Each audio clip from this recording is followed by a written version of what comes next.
Bueno, eso requerirá, tendremos un acuerdo, seremos amistosos, en otras palabras, habremos hecho un trato y estaremos en paz. Cualquier tractor, cualquier cosa, o cualquiera que fuera allí, lo sabríamos, nos encargaremos de ello. ¿Es el viento o qué? ¿Es eso lluvia? Es viento, sí. ¿Qué es eso? Lluvia.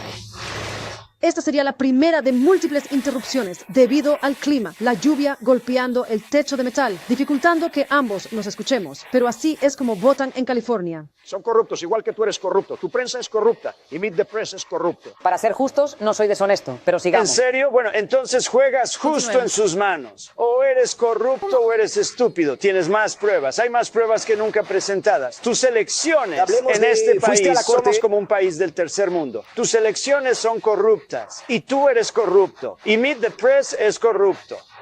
Y también lo son ABC y CBS y CNN. Son una cadena parcial y corrupta. Así que terminemos, porque ya he tenido suficiente. Gracias, querida. Que tengas un buen día. Señor presidente, por favor, viajé todo el camino hasta Wisconsin. Yo he estado sentado bajo la lluvia contigo. Viajé todo el camino hasta Wisconsin. He estado sentado en la lluvia contigo durante una hora, intermitentemente en la lluvia, y te he dado suficiente tiempo, ¿no? Deberías enderezar tu prensa, porque sabes que un país nunca puede ser grande con una prensa deshonesta, ¿no? Todo el camino a Wisconsin por la comunidad.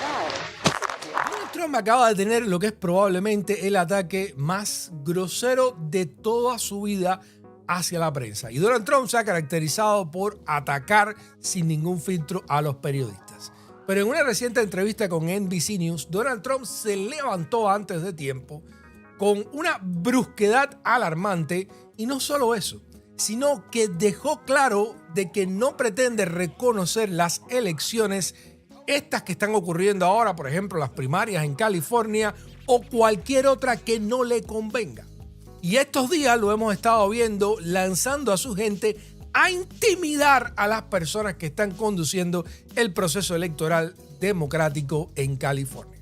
Lo que les voy a mostrar es realmente alarmante. Yo creo que es Donald Trump sentando el plan de juego de que cuando no le convenga el resultado se va a levantar de donde sea, va a mandar a la policía, va a intimidar a quien sea y va a tratar de torcer el resultado de las elecciones a su conveniencia sin poder presentar evidencia ninguna de que lo que él afirma es real. Create a politically unsustainable position because he's going to be exposed.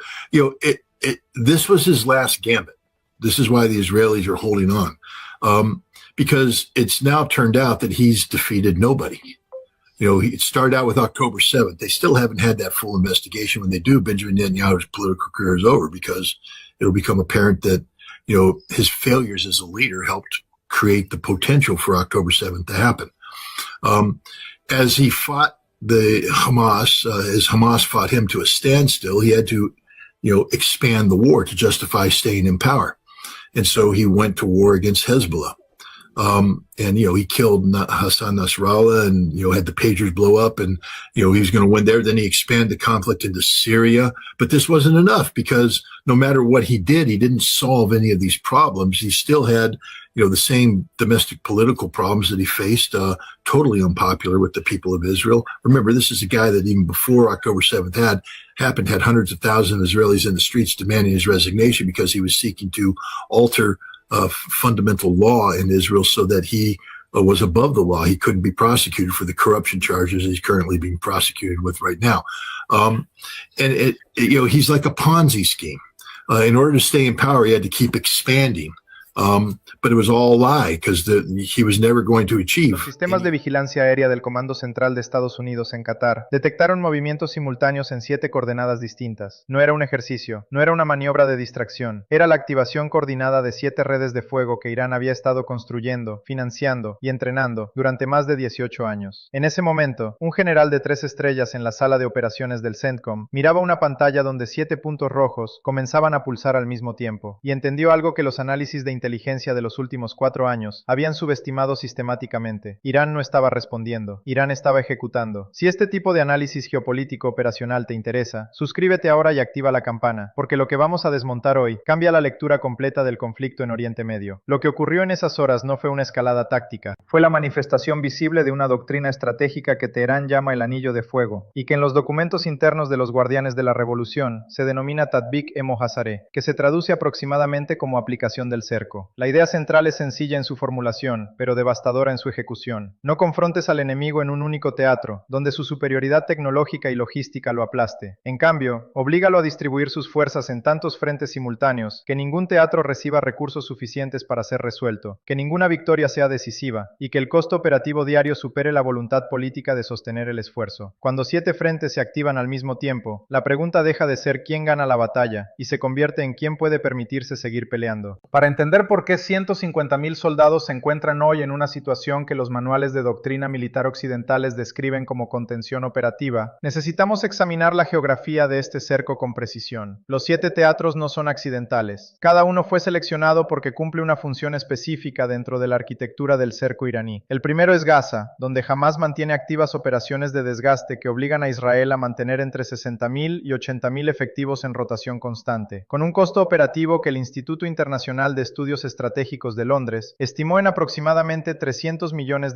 diarios durante los picos de intensidad. El segundo teatro es el sur del Líbano, donde Hezbollah, con un arsenal que los servicios de inteligencia occidentales calculan entre 120,000 y 150,000 proyectiles de distintos rangos, mantiene a las fuerzas de defensa de Israel en un estado de alerta permanente que consume recursos de defensa activa, especialmente del sistema cúpula de hierro, a un ritmo que el propio Ministerio de Defensa israelí ha reconocido como insostenible a largo plazo. El tercer teatro es Siria, donde milicias proxy iraníes controlan corredores que conectan Teherán con el Mediterráneo y donde las bases estadounidenses en Al-Tanf y en el noreste del país reciben ataques con drones y cohetes de forma regular, forzando a Washington a mantener aproximadamente 900 efectivos en una posición estratégicamente incómoda, rodeada, sin líneas de suministro seguras en caso de escalada mayor. El cuarto teatro es Irak, donde las fuerzas de movilización popular, las PMF, controladas en su mayoría por facciones proiraníes, rodean literalmente las bases donde operan los aproximadamente 2.500 soldados estadounidenses que permanecen en el país. La base de Ain al-Assad, en la provincia de Anbar, que fue atacada en enero de 2020 con misiles balísticos iraníes, causando más de 100 casos documentados de lesiones cerebrales traumáticas entre el personal militar estadounidense, está rodeada en un radio de 80 kilómetros por posiciones de las PMF. El quinto teatro es Yemen, donde los Houthis han demostrado una capacidad operativa que ningún analista de inteligencia occidental predijo correctamente. Misiles balísticos de medio alcance, drones de largo alcance tipo Shahed y sus variantes locales, y misiles antibuque que han convertido el corredor del Mar Rojo entre el estrecho de Bab el-Mandeb y el canal de Suez en una zona de riesgo que ha elevado las primas de seguro marítimo entre un 300 y un 900% dependiendo del tipo de carga. 652.300 millones de dólares. Eso es lo que China conserva hoy en bonos del Tesoro americano. Suena a mucho, pero en 2011 tenía el doble y en marzo de este mismo año vendió 41.000 millones de golpe en un solo mes. Japón hizo lo mismo, se deshizo de 48.000 millones en el mismo periodo. 2 de los 3 mayores acreedores extranjeros de Estados Unidos están vaciando posiciones al mismo tiempo, y además al mayor ritmo registrado en mucho tiempo, mientras la deuda americana supera los 36 billones de dólares y el déficit anual lo sitúan ya por encima del 6% del PIB. Y esto podría ser una noticia financiera más, ¿verdad? El tipo de titular que aparece en las páginas de economía y que la mayoría pues ignora porque suena realmente técnico, algo lejano, pero en realidad no lo es. Lo que está ocurriendo ahora mismo en el mercado de bonos del Tesoro de Estados Unidos es uno de los cambios estructurales más silenciosos pero más profundos del sistema financiero global, por lo menos desde Bretton Woods, y casi nadie lo está explicando en su profundidad. Hoy lo voy a intentar desde aquí, desde Londres, desde donde todavía, de alguna manera, se descifran muchas de las cosas en el orden económico mundial. Let's see if the Russians get engaged. That's still no guarantee. But I think Donald Trump is desperate right now. Desperate. I'm anxious to see what he's going to say tonight. I'm anxious to see what kind of... I mean, I love it. I forget which Iranian... Was it the president or was it Araghchi that said he's negotiating with himself? It's perfect. Yeah, that's what it was Araghchi, the foreign minister of Iran. Yeah, it's perfect. He's holding a negotiation with himself. It's a fantasy. El Tan poca atención en los medios, porque esta mañana se pasó más de mediodía en una visita de rutina y un chequeo dental. Pero los signos visibles que muestra y analizado por muchos médicos especialistas sospechan que lo que están ocultando es algo mucho más grave. Tiene Donald Trump y no lo quieren decir. Mira, te comento. Es solamente un chequeo de rutina y un examen dental, dicen los portavoces, pero a ver, chequeo de rutina y dentista más de 4 veces en menos de un año en un centro especializado. Porque mira, la Casa Blanca tiene un departamento que se le llama la White House Medical Unit, la unidad médica de la Casa Blanca, en donde tiene médicos militares en servicio activo, asistentes médicos, enfermeras, personal de apoyo, médicos de guardia en la residencia ejecutiva todo el tiempo. Entonces, no es algo como tan menor para que tenga que ser trasladado a este centro hospitalario Walter Reed.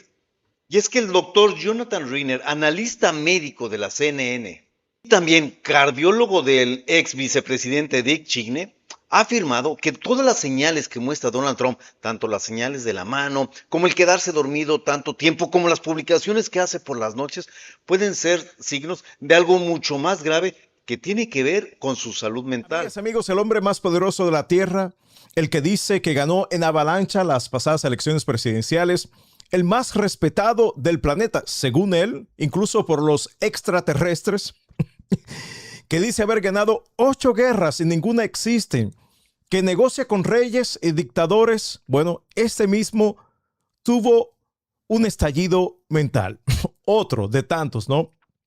Prácticamente las neuronas se le declararon en huelga en plena entrevista, sufrió un apagón generalizado, una falla del sistema operativo, en fin, se le calentó el cocote, se le derritió el maquillaje color naranja y abruptamente salió huyendo de esta entrevista. Tienen que ver... 80.000 personas. 80.000 argentinas y argentinos que el sábado a la noche llenaron el estadio más grande del país y cantaron a pulmón lo que los informativos oficialistas no se animan a titular, que este gobierno ya perdió el alma de la Argentina. No fue un mitin, no fue una marcha, fue un recital de pop.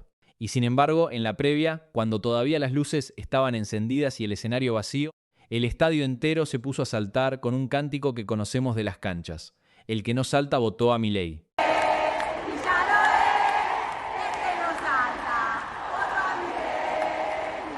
80.000 personas saltando.